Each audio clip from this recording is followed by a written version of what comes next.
प्रसिद्ध 12वे ज्योतिर्लिंग असलेल्या घृष्णेश्वर मंदिरात भाविकांची गर्दी। श्रावण महिन्याला सुरुवात झाली आहे। पहिल्या सोमवारी सर्व शिव मंदिरात भक्तांची गर्दी होते।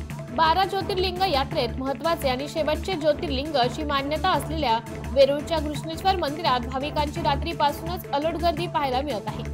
मुंबई, नाशिक, कल्याण, वाराणसी व इतर राज्यातूनही भाविक दर्शनासाठी वेरूळ येथे गर्दी करत आहेत। मंदिर विश्वस्तांनी भक्तांसाठी विविध उपाययोजना राबवल्या आहेत। मंदिर परिसरात गर्दी लक्षात घेता पोलिसांचा चोख बंदोबस्त तैनात करण्यात आला आहे। श्रावणातला पहिला सोमवार आहे आणि भरपूर गर्दी असते आमच्या मंदिरात आणि शेवटचं 12वं ज्योतिर्लिंग असल्यामुळे खूप महत्त्व आहे आमच्या मंदिराला।